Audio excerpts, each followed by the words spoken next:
Ladies and gentlemen, good day and welcome to Protean eGov Technologies Limited Q3 and 9-month FY26 earnings conference call. As a reminder, all participant lines will be in the listen-only mode, and there will be an opportunity for you to ask questions after the presentation concludes.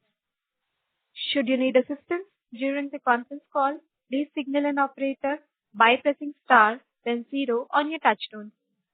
Please note that this conference is being recorded. I now hand the conference over to Ms. Pushpa Mani, Head Investor Relations, for her opening remarks. Thank you, and over to you, ma'am.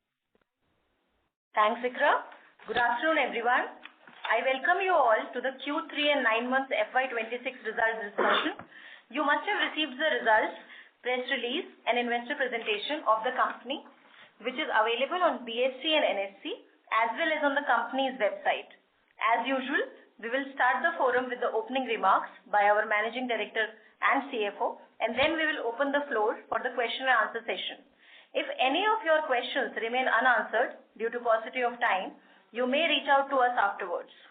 The management on today's call would be represented by Mr. Suresh Sethi, MD and CEO, Mr. V. Ishwaran, ED and COO, Mr. Rakesh Doshi, CBO, Mr. Sandeep Mantri, CFO, and myself. Before we begin, I would like to mention that some of the statements in today's discussion may be forward-looking in nature, and we believe that the expectations contained in these statements are reasonable. However, these statements involve a number of risks and uncertainties that may lead to different results. With this, I invite our MD, Mr. Suresh Sethi, to address us all. Thank you, and over to you, sir. Pushpa, thank you very much.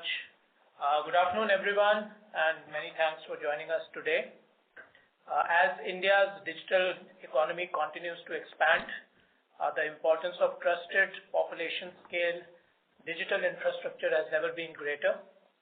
We remain deeply embedded in this journey in supporting governments, institutions, enterprises through resilient platforms that combine scale, security, and reliability. Against this backdrop, I am pleased to share that Protean delivered a steady and resilient performance in Q3 of FY26. The revenue from operations grew 13% year-on-year to rupees 229 crores. This was driven by continued gain in our tax services business and increasing contribution from new businesses. The EBITDA grew 34% year-on-year to 46 crores, with margins expanding by 335 basis points to 19%. Adjusted profit after tax stood at 26 crores, resulting in a PAT margin of 10.9%. Our balance sheet remains a key strength. As of December 31st, we had over 800 crores of cash and cash equivalents, and we continue to remain debt-free. This financial position, goes without saying, gives us the ability to invest selectively while maintaining long-term discipline. Now turning to our core businesses, tax services, we continue to strengthen our leadership position, and the same happened during this quarter. We issued over 1.1 crore PAN cards and consolidated our market share at 59%.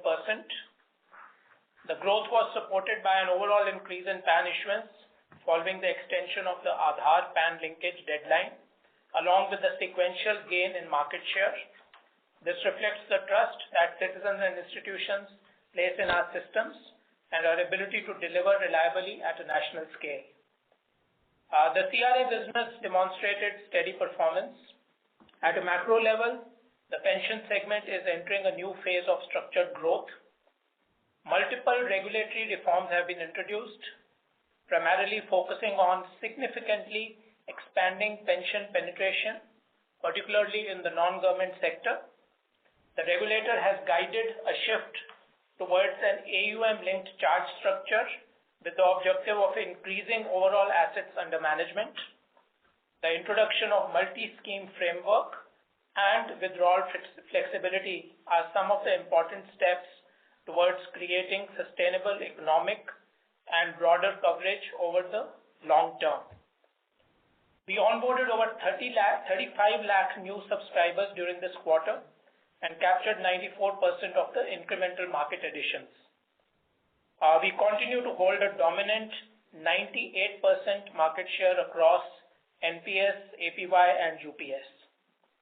Coming to our identity business, we saw strong volume growth across online PAN verification, eKYC, and Aadhaar Auth. This was in tandem with the rising demand for digital identity solutions across sectors. While revenues were impacted by slab-based pricing and competitive pressures, our focus remains on scaling volumes, expanding market share, and growing value-added offerings. Our new businesses are now beginning to make a visible impact. In the first 9 months of FY26, they contributed in double digits 11% of operating revenue compared to 4% in FY25.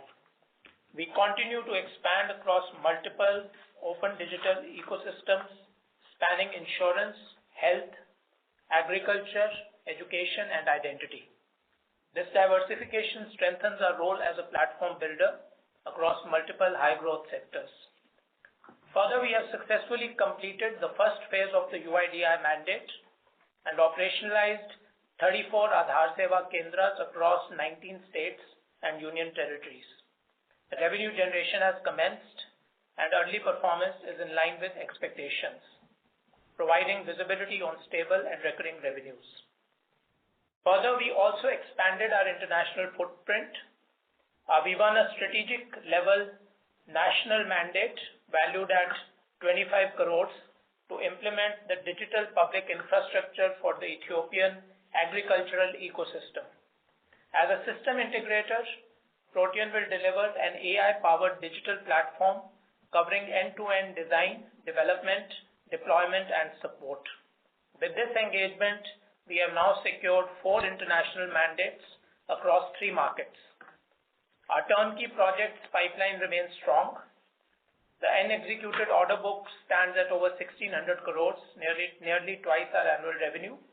These opportunities are largely anchored in digital identity and open digital ecosystems. During the quarter, we also made a strategic investment. We acquired a 4.9% stake in NSDL Payments Bank.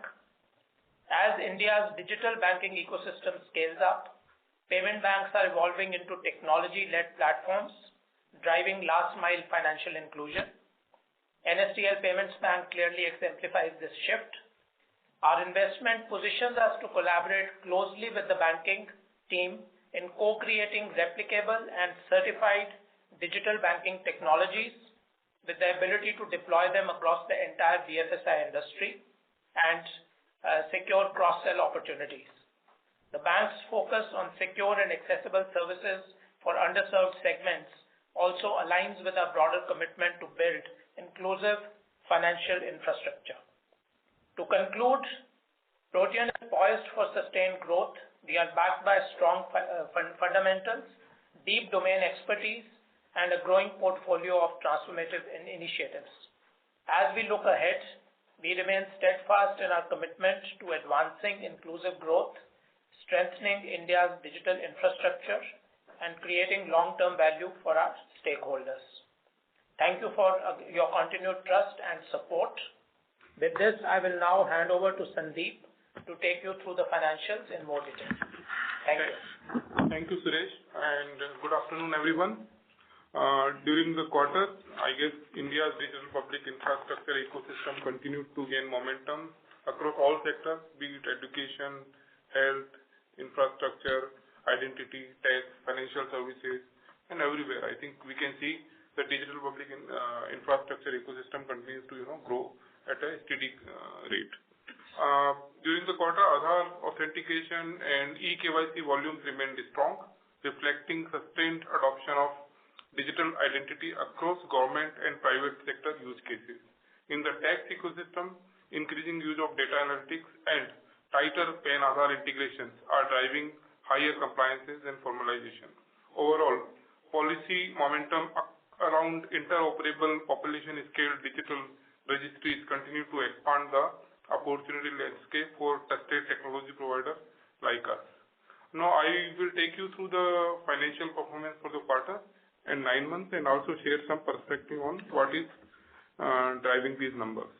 For the third quarter, revenue from operation stood at 229 crores compared to 202 crore in quarter 3 of FY25, which is a 13% YOY growth, mainly driven by tech services revenue and gaining momentum from the new businesses. EBITDA for the quarter stood at 46 crore, making a growth of 34% on a year-on-year basis, driven by higher operational efficiencies. EBITDA margin for this quarter stood at 19%, increased by 335 basis points on a YOY basis from 35 crore last year. With an EBITDA margin of 19%,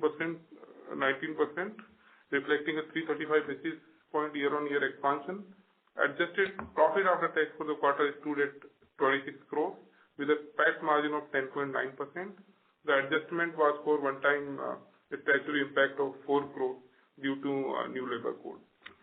If you look at 9 months financials, revenue stood at 690 crore compared to 619 crore in the corresponding period last year, which reflected 12% year-on-year increase.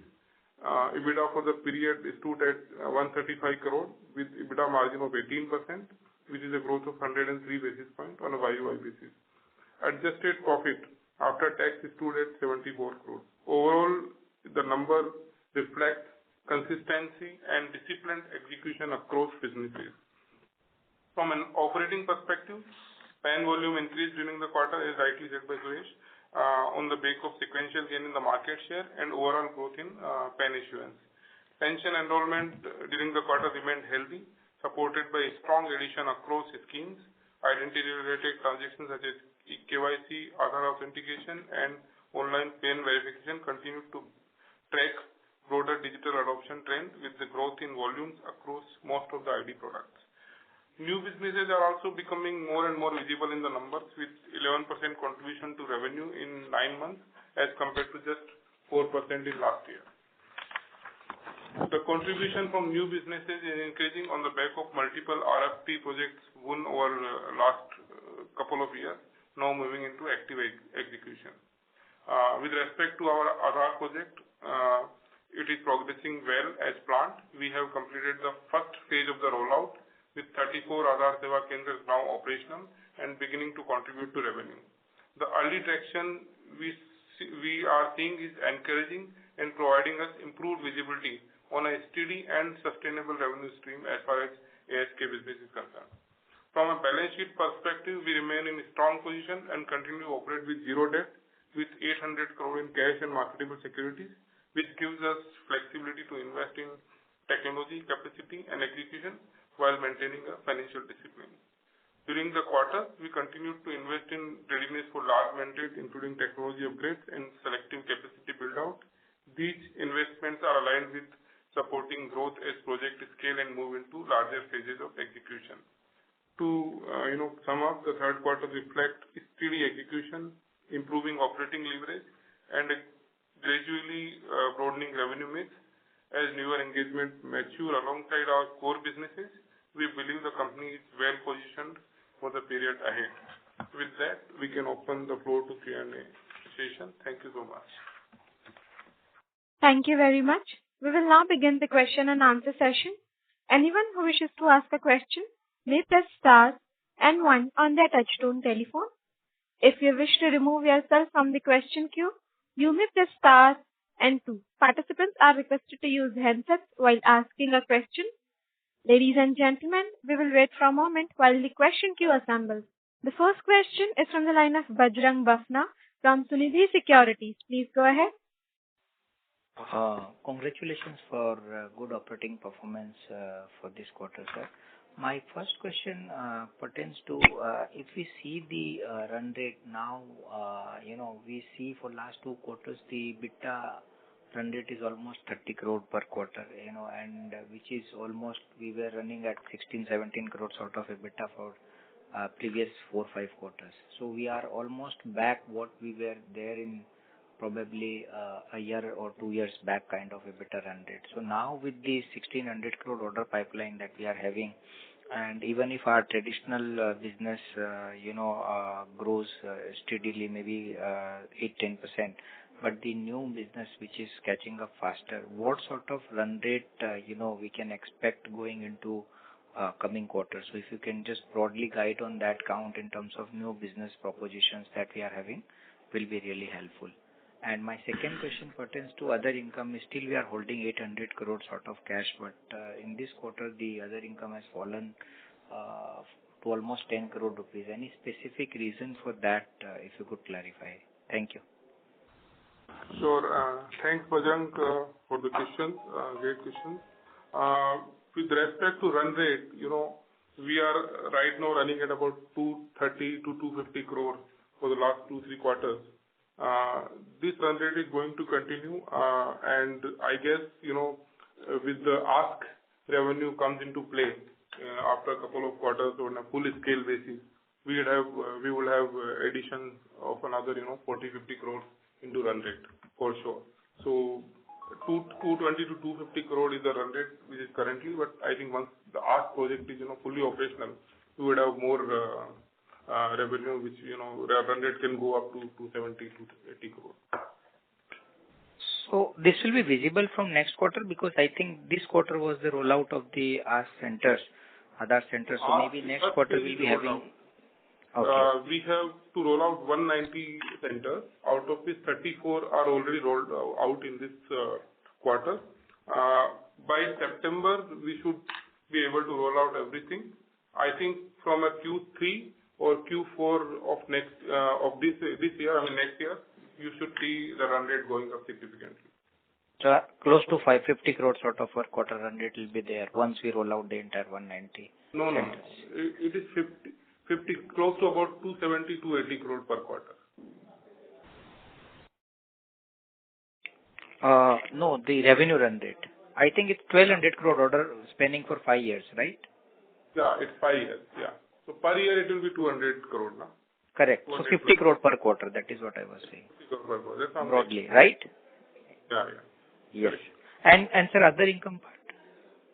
So other income, I think, whenever you see a spike in other income, it is because of non-treasury income, which is, some write back or some interest on refunds which we, collect, or some reversal of provisions. These are the other elements. Otherwise, normally, other income is steady at a 15-16 crore always. Yeah, so we have seen 10 crore this quarter. That was little surprising to me, because even if 800... 14 crore. This quarter is 14 crore. Okay. 14 crore. Yeah. So normally it is always, normal treasury income is always at this level. Okay, sir. Thank you. I'll be in queue, sir. Thank you so much. Thank you. The next question is from the line of Rohan M. from Equirus Securities. Please go ahead. Good afternoon, sir. Thanks for the opportunity. Sir, we are seeing a good number of exits in the senior management of the company. So just want to understand what's happening there and what is driving the exits at the senior management level. Rohan, this we had also spoken last time, Rohan, just to update you on that. I think largely a few people have moved because they had reached retirement age. It's just that it converged and happened at the same time. And secondly, a couple of exits were planned because as we got into a very ramped up order book on our external orders, especially on the project side, we have further restructured our teams to create a very strong delivery vertical for execution. And that is where we had merged a few departments and created, sort of more strength and alignment over there. So as a result, a couple of people had to move out as part of a planned transition. But otherwise, I don't think it is, if we look at it individually, 3 people actually retired over the course of the year. And there were a couple of others who moved out because of structured realignment. And that was the case. So it's not, a bulk sort of movement in that sense, but triggered for different reasons. Sure. Secondly, sir, on the new business initiatives, we had seen an uptick in 2Q and again in 3Q, there's a decline on revenues. So 43 crores coming down to 21 crores. on the others overall. So just want to understand, like, how do we recognize the revenue? Because if it's a project-based revenues, do we not recognize a similar amount every quarter, or is it certain phases that we complete, after that we get revenue recognition on that project? How will this work for us to get a better clarity on how one should see the visibility on revenues from the new lines of business? So new businesses consist of two type of revenue stream. One is the RFP or project-based revenue, which is more like a turnkey project wherein we have to deliver. And second is your regular project. If it is a regular project, then you would see similar kind of revenue every quarter, every month, every period. If it is a RFP-led project, it is based on, what milestone we are delivering and what kind of cost we are incurring for that project, or what kind of effort we are putting into that project based on the project plan. And accordingly, the revenue gets recognized. This is in line with, accounting guidance. Sure. And on the Sursai project, like, I think there's a contribution last quarter. So was there any contribution this quarter as well from the Sursai project? Of course, yes. This quarter was also there, but last quarter was a bit heavy because we were to deliver certain milestone. This quarter, it is more like expense to revenue ratio. Got it. So thirdly, in terms of the NPS business, the subscriber addition seems to have fallen in 3Q. So, any comments that management has on how one should look at the subscriber additions in this business going ahead? I don't think subscriber addition is fallen. It is only because we clearly stated in our press release also that it is not a subscriber base which is fallen. Actually, we have added about 35 lakh subscribers this quarter also, which is in line with our quarterly growth. Every quarter we are adding approximately 35 to 40 lakh subscribers. So it is not that subscriber have fallen, but there was a pricing restructuring during the quarter by PFRD to get the ecosystem larger and bigger. They have to somehow restructure the pricing for various segments of the pension ecosystem, and therefore this quarter is more should look like a more temporary in terms of revenue. But I think in longer run we should garner more and more revenue from pension ecosystem, because we for private pension ecosystem we are moving to a AUM based. So AUM grows and the revenue grows. This is the kind of pricing structure which is approved by PFRD. Sorry. So earlier we had only linked to number of subscribers. Now there's a change in an AUM linked revenue stream has also come in? For private and non-government sector. Okay. So the pricing structure, Rohan, has been changed, because the whole idea was the regulator also wanted to push for further pension penetration, and the pricing structure is now AUM linked. It was earlier also, but now it incentivizes higher AUMs, and therefore as AUMs grow, you will see an improvement in the pricing structure over there. So that is what Sandeep mentioned. And while at a leading business driver level, the number of subscribers and acquisitions continue to be as they are, and we are seeing stability over there. Some of the pricing impact came because of the restructure in pricing. But with the market opening up, we see this getting mitigated, and it would pick up. Actually, it will give it a lot more opportunity to grow the business over here. I think this is a temporary thing for 1 or 2 quarters. Sure. So the account opening and the transaction link charges has not seen any change. It's only the AMC charges that has seen a change here, and it's moved to AUM link. The whole structure is changed now. We will share the details. We will share the detail of, if you want more details, then we can share, right? Sure. And so lastly, on the cash that we carry on the balance sheet, the thought process a couple of years ago was that we may need to invest on the cloud and other businesses which are capital heavy. And right now, some of those businesses are not picking up. So any plans to pay out some extra dividends, or what is the thought process of retaining the cash on the balance sheet? We are already paying, one of the healthiest dividend in the industry. I think 35 to 40% of our profit we are already paying as a dividend. What we are thinking of this case is, as we explained in the last call as well, this case will be used, one, in funding the working capital for all these large projects which we are winning, like Sursai or Bima Sugam, or couple of projects which are in future. So one it will be, we need working capital funding for those. Second, we also actively look at, while there is nothing which is in advanced stage, but we actively look at, opportunities to, expand or grow our current scale. So that will be the one use case for the cash which is, lying in the company. And I think dividend we are paying decently, so I don't think, we are increasing the dividend payout.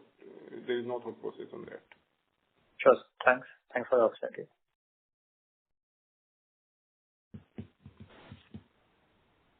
Thank you. Before we take the next question, a reminder to all the participants, if you wish to ask a question, please press star and 1. The next question is from the line of Divij Punjabi from Banyan Tree Advisors. Please go ahead.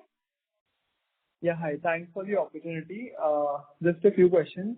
One is on the consolidated margin trajectory. Can you give some understanding on how this may look going ahead? We've been seeing some margin expansion, but wanted to get a sense of where this will go in the next few quarters. Next is on the RFP businesses, directionally, how much revenue are we expecting to come through from the RFP businesses? This quarter, it was expected that ASK, Sirsa and Bima Sugam would come in, but there was a sequential decline. So just wanted to get an understanding on that. And third is, given the cash that we have on the balance sheet closer to 800 crores, and given that the stock price has corrected quite a bit, are we looking at any kind of a buyback? Sure. So if you see consolidated margin, EBITDA margin, we have consistently, for last 2-3 quarters, our margins are in the range between 17 to 19%. Previously, it fell down to 14-15% also. If we see our business EBIT margin, which is without other income, this quarter we have delivered almost like 9% business EBIT margin, which is kind of, we are growing on a quarter-on-quarter basis. So there is a sequential improvement also, and there is a YOY improvement also as far as the margin trajectory is concerned. I think once if we are growing the revenue, the margins are going to improve in longer run. So what we are looking at, we have said in last few calls as well. What we are looking at is expanding these margins through optimum utilization of resources, through cost optimization, efficiency improvement. All those triggers are there in the company, and we are working on all these aspects wherein we can improve margins significantly from here. With respect to RFP revenues, so RFP again, as I said in the last participant also asked the same question on RFP. RFP has two kind of project. One is a regular project, which is like Ask like Aadhaar Seva Kendra like project, wherein we will get steady revenue every quarter. And then there are turnkey projects when the revenue gets recognized only when certain milestones are achieved. So for those turnkey projects, there may be certain lumpiness, wherein in one quarter you may see higher revenue, in another quarter you may see lower revenue. But for Aadhaar kind of project, you would see sustainable steady revenue quarter-on-quarter basis. Having said that, as I said earlier also, we have a 190 center mandate for Aadhaar Seva Kendra. Once that is implemented on a full scale basis, we will have about 200 crore revenue increase on a year-on-year basis, on an annual basis. What was your third question? Buyback. No, so as of now, there is no thought process, there is no plan to, for buyback, but we would definitely consider and, put Sure. And just one more question, if I can add. Mr. Suresh mentioned that there's some kind of restructuring that is happening. So can you directionally give us some quantitative understanding of what this restructuring would look like in terms of various cost items? So Divij, currently, as I mentioned, the team has been restructured already. We have a strong management team in place, and we don't envisage any large-scale changes going forward. This was, as I mentioned, last year was, as you've seen, we went into three very large-scale projects, whether it was revamping the CERSAI KYC stack or it was building the DPI for the insurance industry, and third was the large UIDAI mandate to build Aadhaar Seva Kendra across 188 districts. So that is where we looked at certain level of restructuring. The complete restructuring has been carried out. We have strong leaders in place, and there should not be any sort of changes or restructures after this. Sure. Thank you.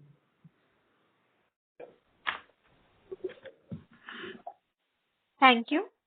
A reminder to all the participants, if you wish to ask a question, please press star and 1. The next question is from the line of Avikshit Vijay from Magnus Hathaway. Please go ahead. Yeah, hi. Am I audible? Can you please speak a little louder? Am I audible now? Yeah, please. Yeah. Thank you. Yeah, so my first question was related to the previous participant about the existing run rate. I quite didn't catch what the management was trying to say. What figures are we talking about here? Could you clarify on that? Okay. So what we are talking is our run rate currently is, between 220 to 250 crore per quarter. It is likely to remain at least for next 2 quarters. Then after 2 quarters, once we have Aadhaar, executed on a full scale basis, we will add another 40 to 50 crore in quarterly run rate. That's what I mean to say. Okay, understood. Is this about the revenue or the EBITDA? No, it is revenue. We are talking about revenue. Okay, sure. And one more thing. We have recently acquired NSDL Payments Bank a stake in that. And from NSDL, we got to know that this is a pretty low margin business. So could you explain the rationale behind this stake acquisition? No, so our investment in NSDL Payment Bank is naturally about creating bank-grade financial technologies.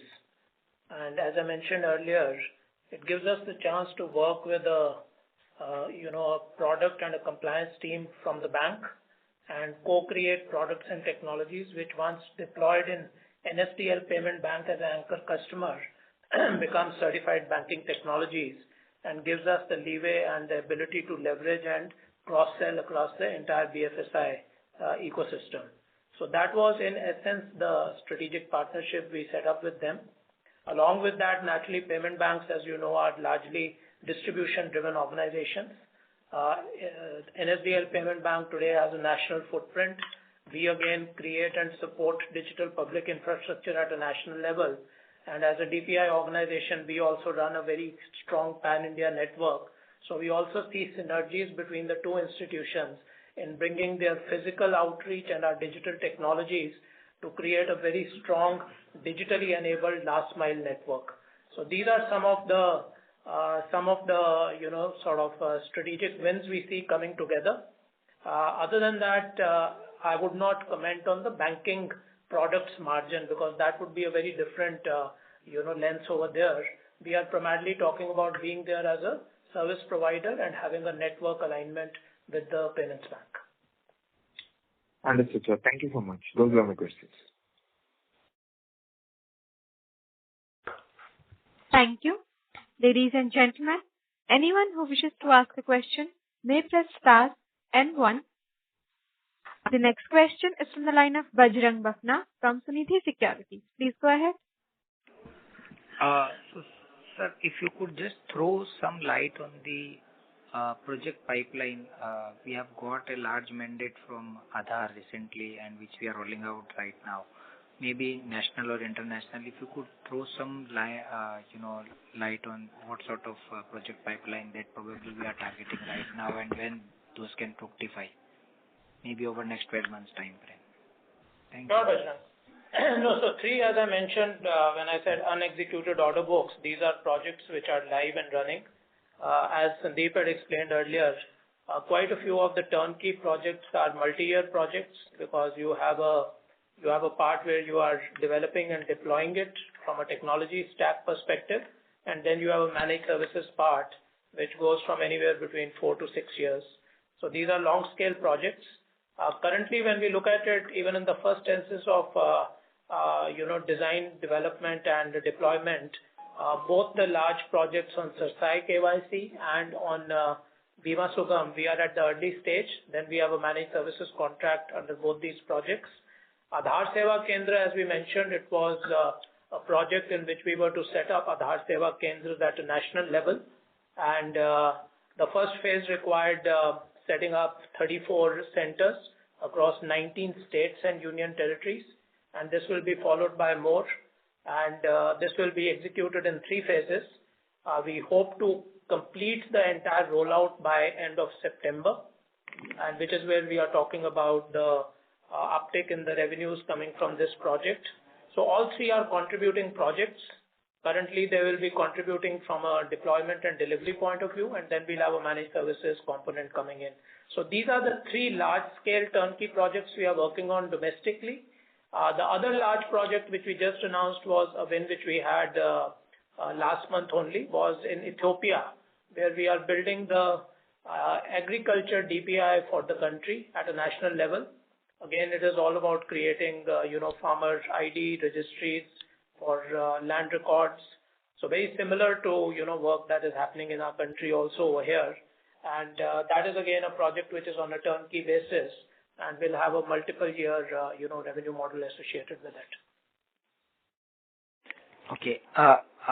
By project pipeline, I was trying to get that any other projects that we are either, bidding or in the bidding stage or maybe in the pipeline, which probably will bid as and when they come. So some sort of that sort of pipeline, because our current total order book is around 1,600 crore. And since now we have started a new stream, which is more reliable and predictable.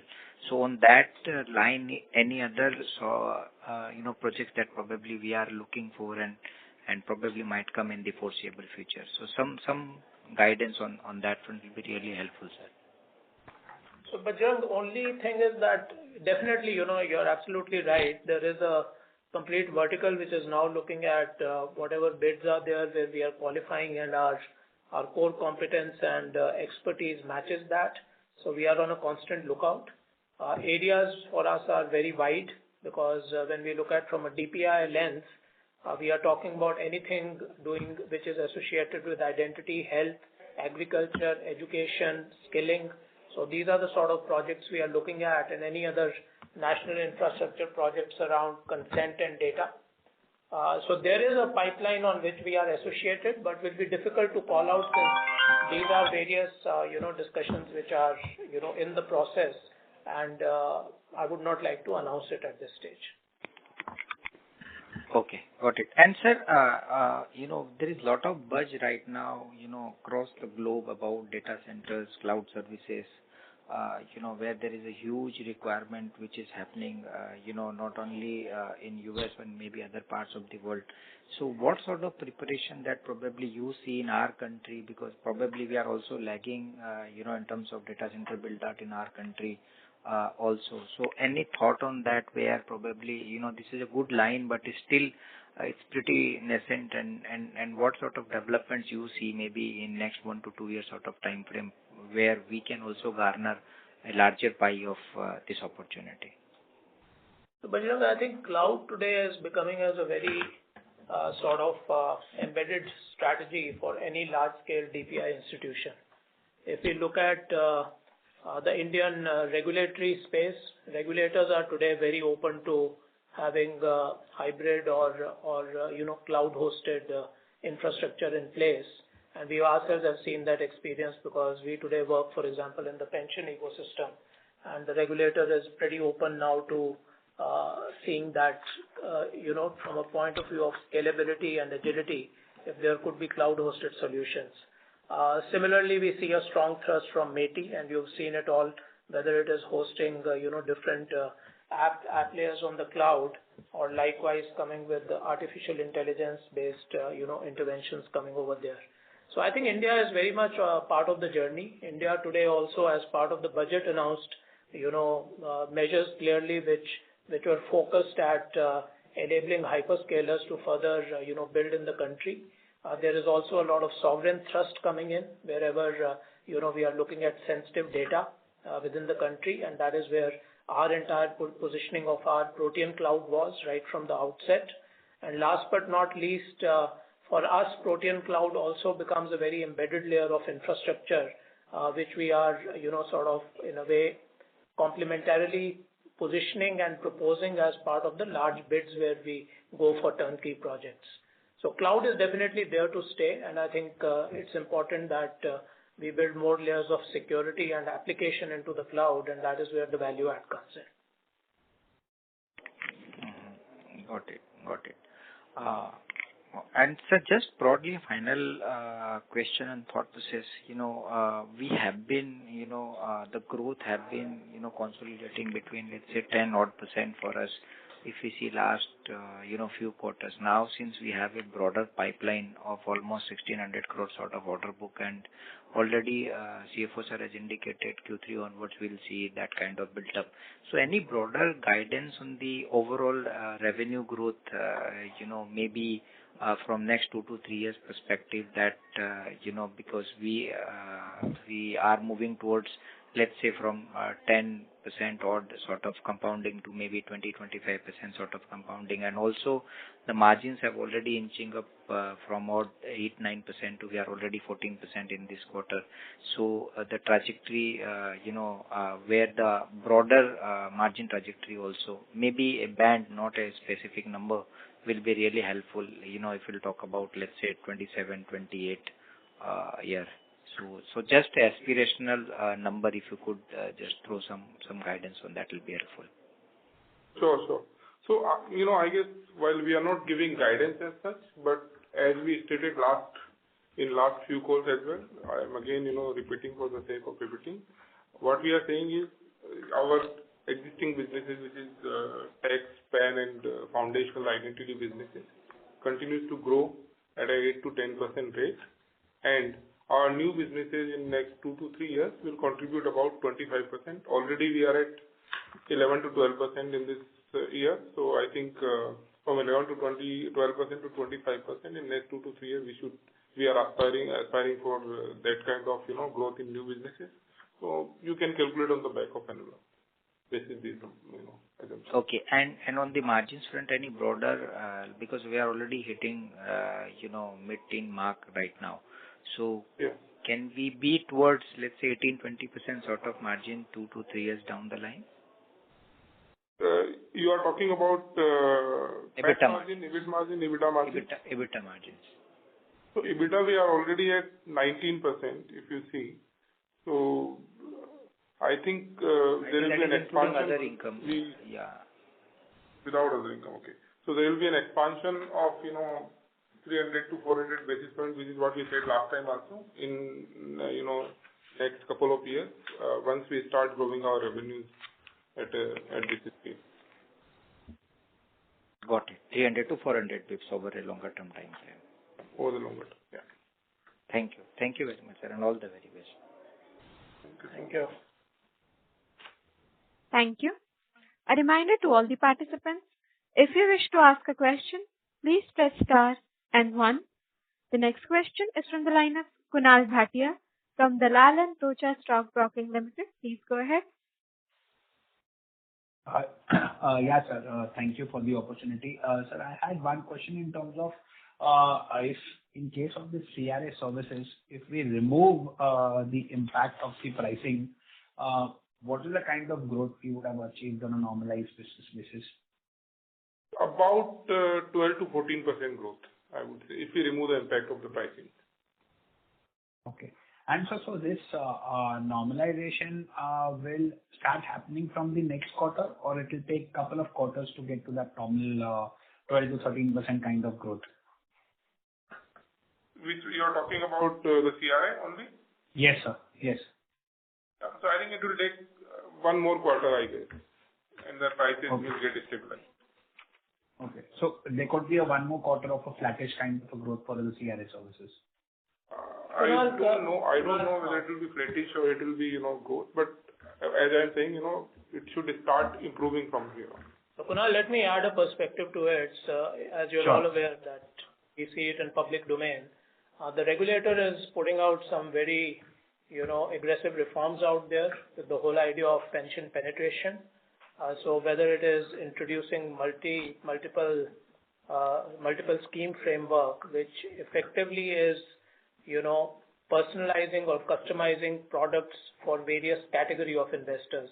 Likewise, a lot of withdrawal, requirements have been again changed and retweaked to make it easier for consumers. So there is a strong thrust on pension penetration. While what Sandeep said is right, but what we see as the underlying drivers that this market may expand significantly.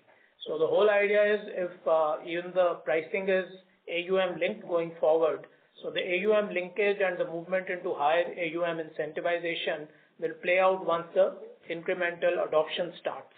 And that is where we are betting that, over the next few months, quarters, the reforms should see the impact and we should see a higher growth trajectory coming out over there. Okay. In long run, I think we are very excited about this business. Okay. And sir, also in regards to your previous comment in terms of the cloud services, because of the tax holiday which was announced by the FM in the current budget, is there any kind of an opportunity available for Protean in general for this?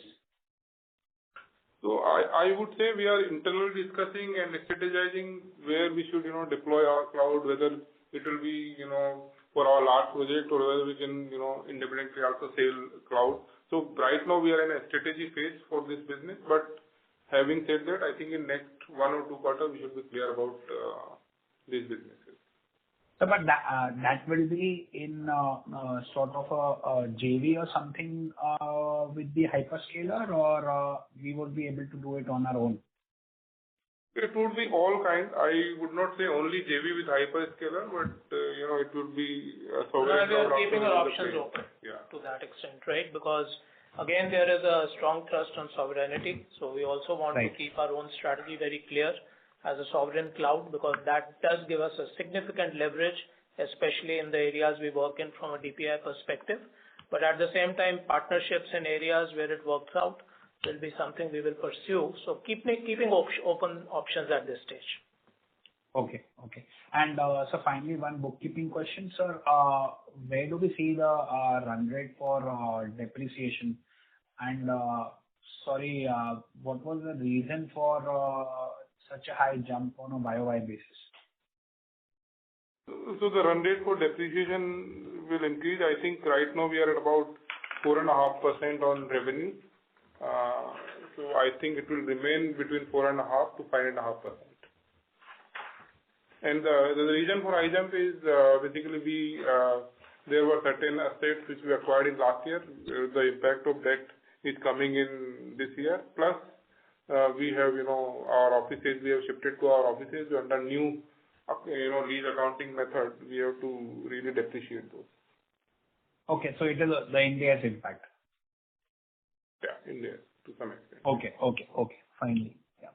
Thank you, sir. Thank you so much.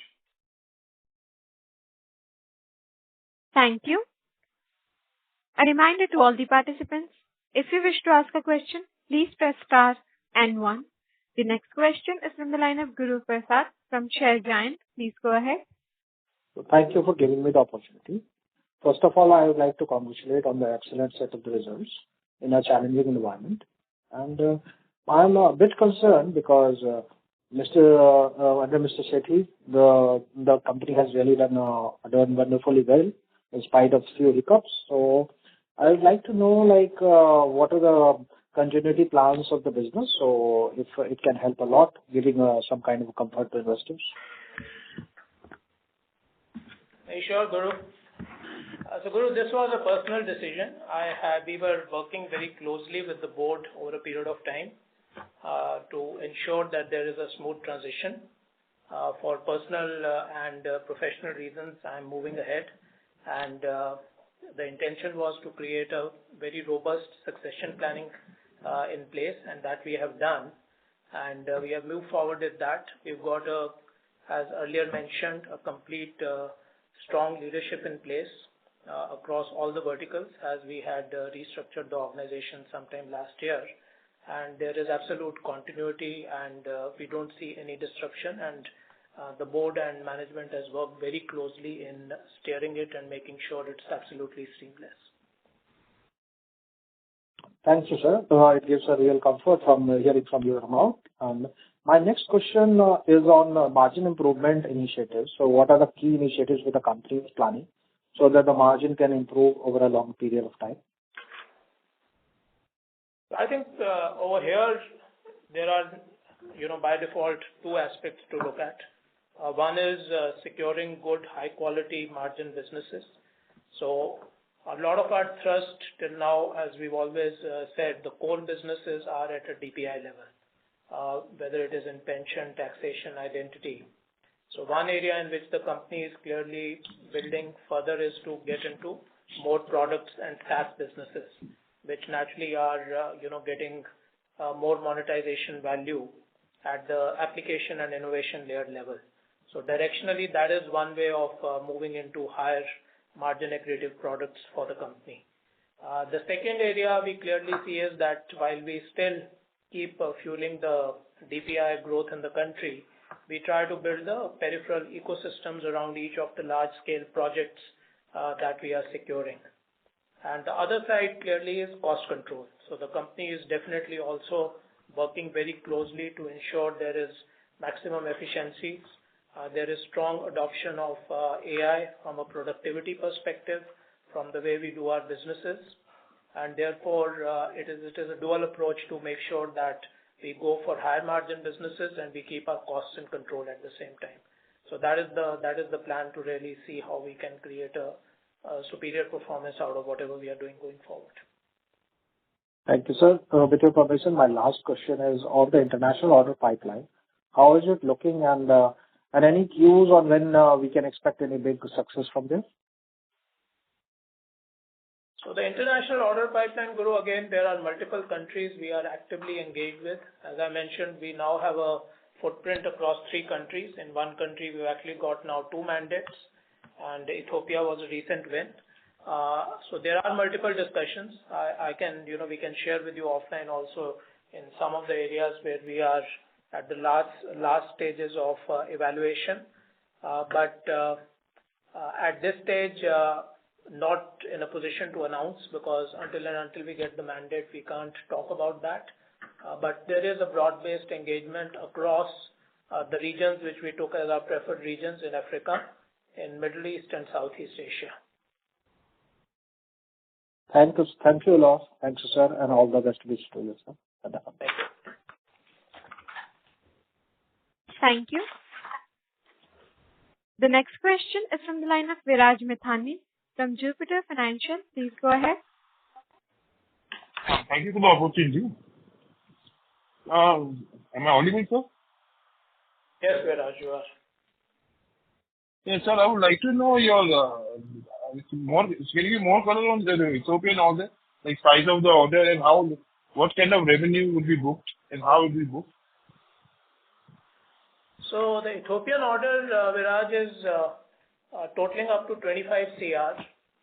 It is again in the form of RFP, as we mentioned, from the government, because we are doing a national level implementation of the agricultural DPI for Ethiopia, where we'll be building the entire suite of registries and ID related aspects for the agriculture sector.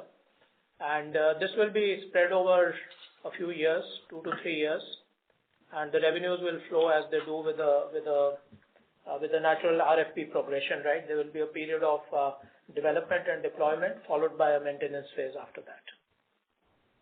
The maintenance, the 20 does not include maintenance, correct? That will be separate afterwards.